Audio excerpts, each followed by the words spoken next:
고린도후서 3장 17절에서 18절입니다. 주는 영이시니 주의 영이 계신 곳에는 자유가 있느니라. 우리가 다 수건을 벗은 얼굴로 거울을 보는 것 같이 주의 영광을 보매 그와 같은 형상으로 변화하여 영광에서 영광에 이르니 곧 주의 영으로 말미암음이니라. 아멘. 쉬운 성경으로도 읽겠습니다. 주님은 성령이십니다. 주님의 성령께서 계신 곳에는 자유가 있습니다. 우리는 모두 수건을 벗은 얼굴로 주님의 영광을 봅니다. 이렇게 해서 우리는 주님의 형상으로 변화하여 점점 더 큰 영광에 이릅니다. 그 영광은 성령이신 주님께로부터 나오는 것입니다. 아멘.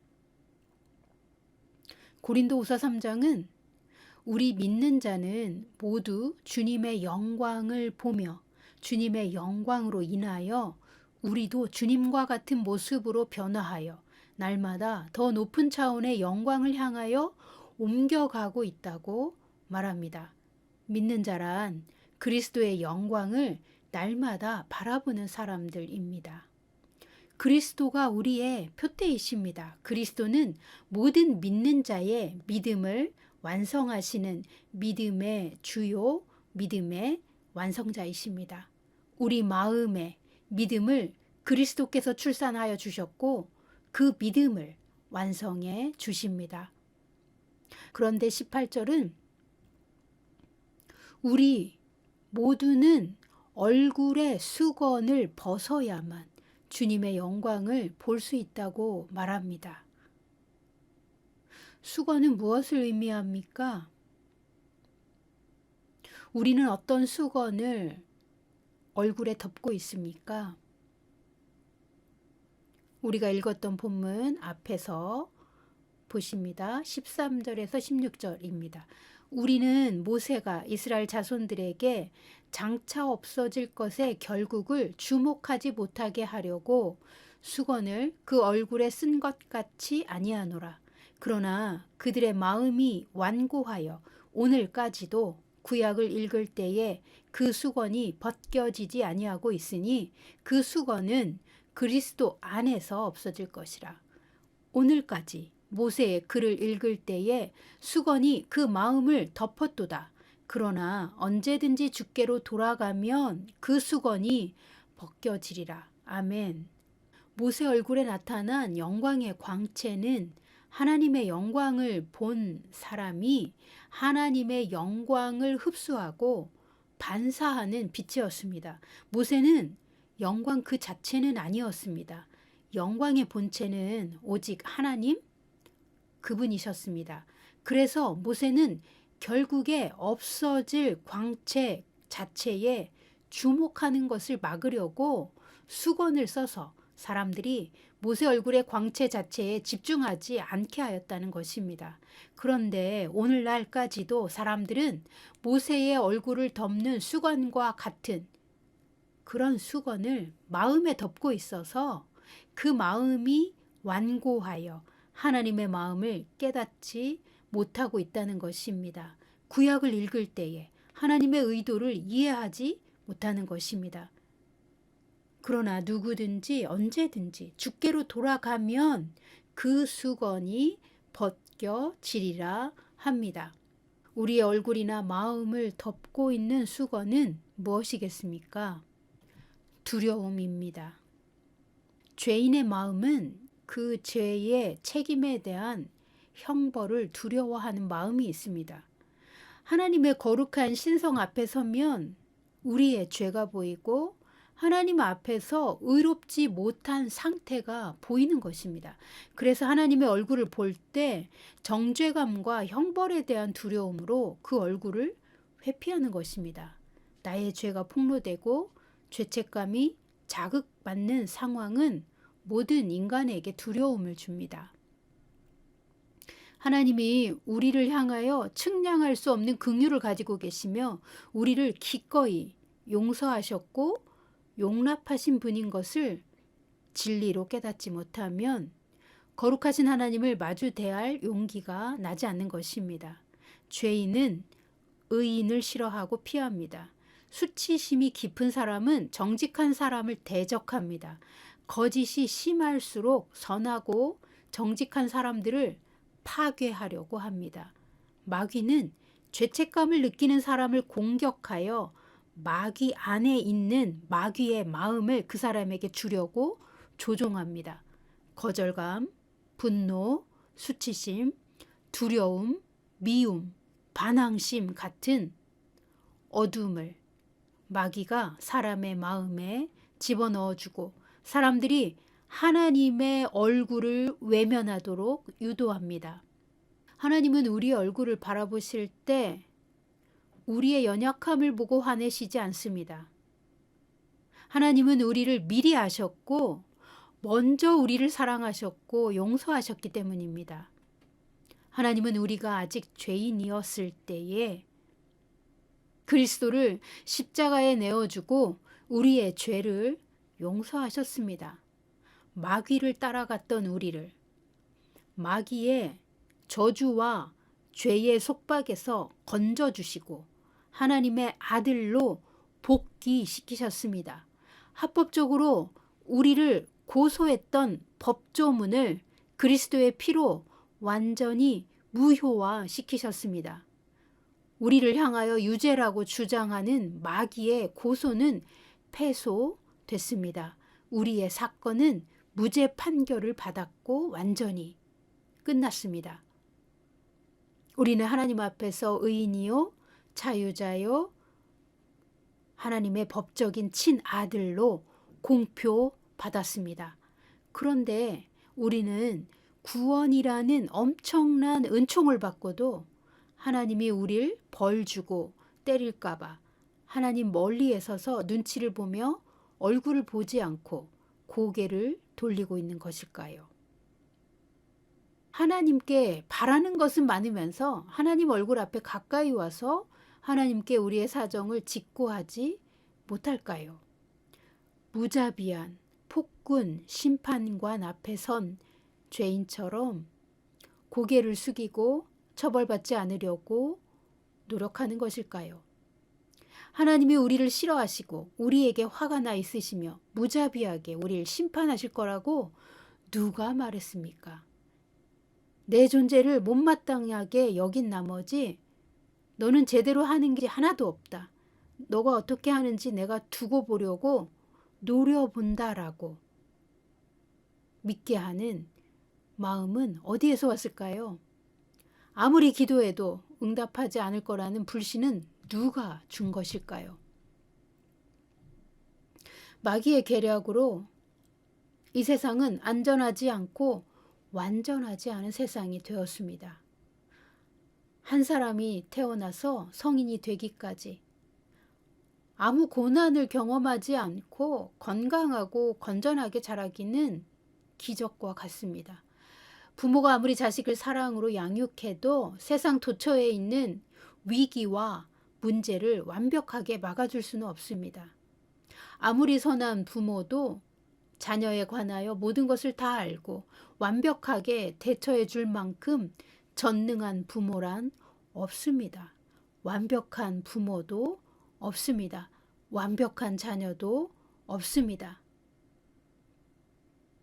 이 세상은 불가피한 많은 어려움 속에서 사람의 눈으로 볼 수 없는 영적 세계의 어둠이 공격할 때 그 공격자가 하나님이라고 믿습니다. 불가피한 상황에서 부모가 일하다가 배고픈 아기에게 빨리 젖을 주지 못해서 기아의 공포를 5분간 경험한 아기는 성인이 되어서도 하나님은 나에게 관심이 없고 나를 선하게 대하시지 않는다고 믿습니다. 비난과 지적의 문화 안에서 양육받은 사람은 자신에게 아무 잘못이 없을 때조차 나에게 뭔가 문제가 있고 다른 사람들은 모두 나를 싫어한다는 신념을 무의식에 가지고 삽니다.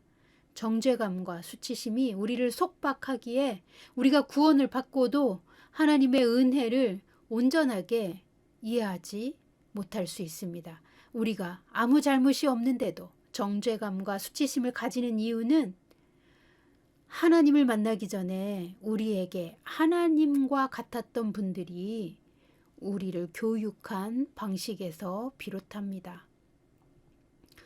우리가 불행한 일을 겪고 있을 때 마귀는 이때다 하고 우리에게 거짓말을 넣어 주었습니다. 주로 우리가 자신을 부끄러워하게 만드는 말을 넣어줍니다.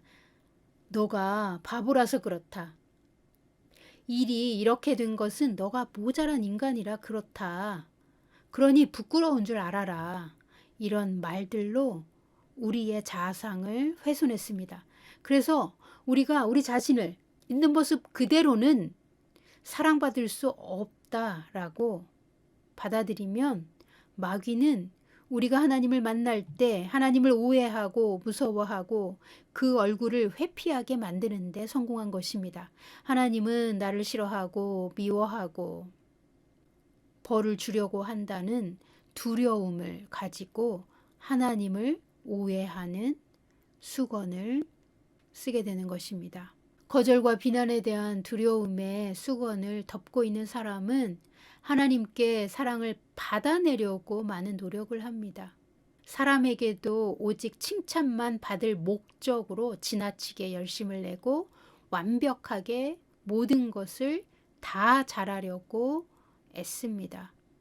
어떤 일의 목적과 그 일의 과정과 결과에 있어서 중요한 것이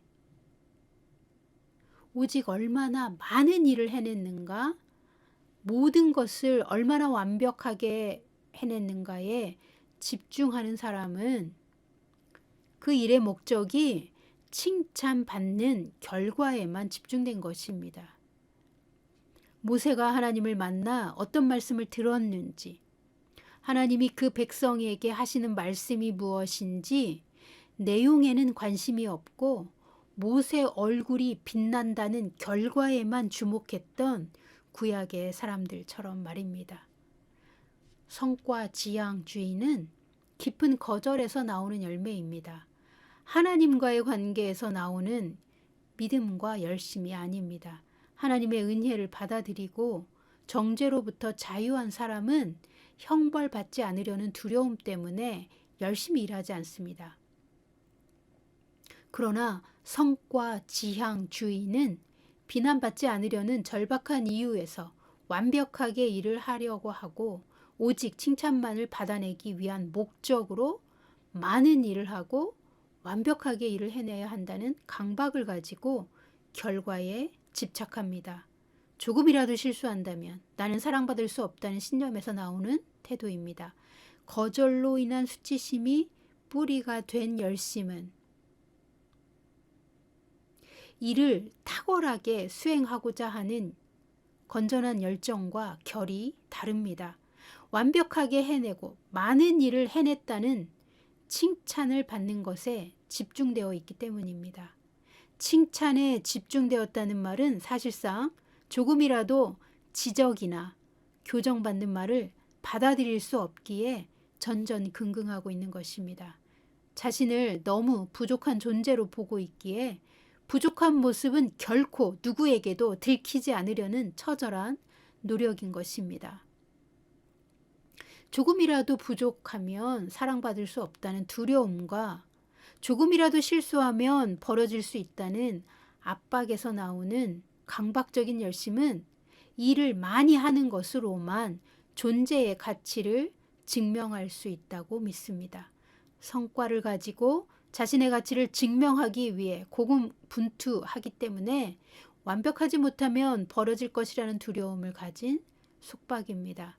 열심히 일하는 목적이 버려지지 않으려는 데 있습니다. 오직 칭찬을 받아내기 위해 완벽하게 일해야 하고 많은 성과를 내야 하는 절박한 생존 수단으로서 성과를 냅니다. 칭찬받기 위해 일하는 사람은 일의 목적이나 일의 과정은 중요하지 않습니다. 그래서 다른 사람의 안위나 인격 존중은 더더욱 고려하지 않습니다. 자기가 목적한 대로 다른 이가 움직이지 않으면 무능하고 가치없는 존재라고 비난하고 무시합니다. 물론 이 세상과 마귀 시스템에서는 사람의 가치를 고작 일의 성과로만 봅니다. 그러나 하나님은 우리가 완벽하게 일을 해냈느냐라는 결과에 집중하지 않으십니다. 우리의 존재를 사랑하시고 우리의 마음의 의도와 선한 목적에 집중하십니다. 우리가 어떤 일을 할 때 하나님과의 관계가 중요합니다. 다른 일을 이롭게 하려고 희생하는 건지 오직 칭찬을 받아내려고 결과에만 주목하는 것인지 하나님은 우리의 마음속 의도를 아십니다. 그러므로 성과를 내는 데만 집중된 마음이 우리 안에 있다면 우리는 반드시 회개해야 합니다. 우리가 회개하고 주님의 완전한 사랑으로 돌아올 때 두려움의 수건이 벗겨집니다. 어쩌면 이 세상 마귀의 시스템은 사람들을 그렇게 몰아가고 속박하기 때문에 우리가 하나님의 은혜를 믿으면서도 우리가 세상의 영향을 받아서 우리까지도 하나님 앞에서 사랑을 얻어내려고 안간힘을 쓰는 태도를 가지게 된 건지도 모르겠습니다. 거절받은 경험으로 인하여 하나님과 우리가 관계하는 것을 두려워하며 무엇인가 외적인 행동으로 성과를 만들어야만 하나님께 인정받을 수 있고 버려지지 않는다는 내적인 신념 때문에 보이는 성과로만 하나님의 관심을 얻어내려고 노력한다면 이것은 종교의 영에 속고 있는 것입니다. 하나님은 우리를 아들로 받아주셨고 우리의 존재를 기뻐하십니다. 우리가 많은 성과를 내야만 우리를 아들로 받아주시는 것이 아닙니다. 하나님께 사랑을 받아내기 위해 일을 많이 해야 한다는 강박적인 생각은 하나님과의 관계를 방해하는 종교의 영입니다. 우리는 성령을 통해 아들의 영을 받았고 그 아들의 영을 가지고 하나님을 만나는 것입니다. 우리가 아들로서 하나님 앞에 담대히 서도록 그리스도 예수님은 친히 희생 제물이 되셔서 하나님과 우리의 원수된 막힌 담을 허무셨습니다. 우리가 열정을 가지고 하나님을 추구한다면 하나님의 아들로서 아들의 정체성을 가지고 하나님과 깊은 교제를 하기 위한 열심이어야 합니다. 이 열심은 하나님과 관계하는 자의 사랑에서 나오는 순수한 열정입니다. 모세 시대의 이스라엘 백성은 모세 얼굴에 잠시 머문 영광의 광채를 보는 것조차 두려워서 모세 얼굴에 수건을 씌웠습니다.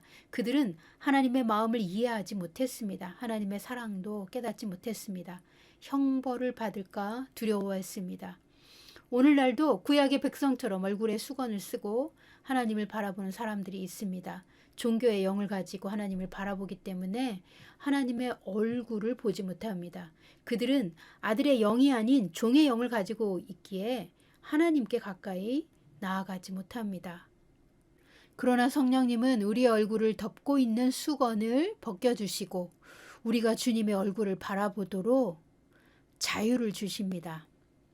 17절 보십니다. 주는 영이시니 주의 영이 계신 곳에는 자유가 있느니라. 아멘. 공동 번역으로 읽겠습니다. 주님은 곧 성령입니다. 주님의 성령이 계신 곳에는 자유가 있습니다. 아멘.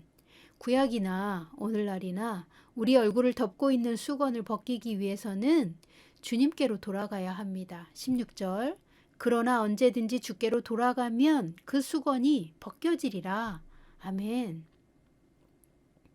모세가 두려움을 내려놓고 하나님을 만나기 위해 시내산에 올라간 것처럼 오늘날 우리도 우리 얼굴을 덮고 있는 수건, 즉 형벌을 받을까 두려워하는 그 두려움을 내려놓고 거절받을까 두려워하는 거절감을 내려놓고 하나님을 가까이 만나기 위해 주님께로 돌아와야 합니다. 교회 다니는 것이 습관적인 형식이라면 하나님과 아무 상관없는 우상 숭배를 하고 있는 것입니다. 하나님은 우리의 마음이 진실한 열정을 가지고 하나님을 찾고 붙잡고 찾기를 바라십니다. 하나님의 긍휼을 받기 위해 담대히 하나님께 가까이 다가오기를 기다리십니다.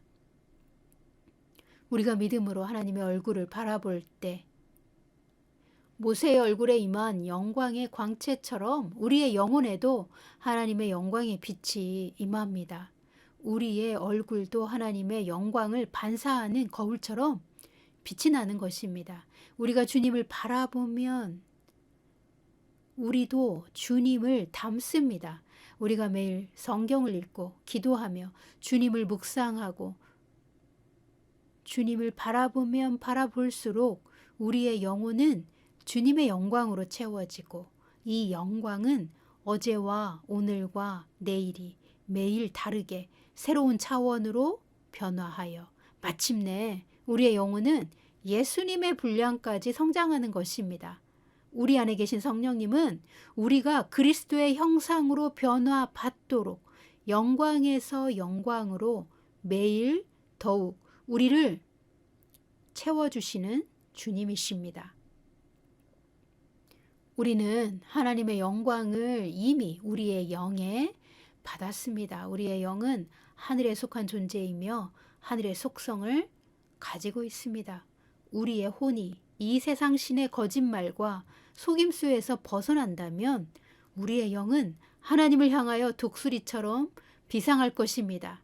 이미 받은 영광이 더 큰 영광으로 변화하여 하나님 앞에 담대히 서서 하늘의 아버지로부터 모든 좋은 것을 받을 수 있는 자로 변화될 것입니다. 아들은 아버지의 집에서 모든 좋은 것을 가져올 수 있습니다. 아들됨은 우리를 사랑하신 그 완전한 사랑을 믿음으로 받아들이고 하나님의 선하심을 바라볼 수 있기 때문에 담대히 아들로서 하나님 앞에 나아가 우리의 진실한 기도를 드리는 것입니다. 하나님이 내게 선하심으로 나의 모든 기도에 선하게 응답하여 주신다는 믿음을 가지고 담대히 하나님의 얼굴을 바라보는 것입니다.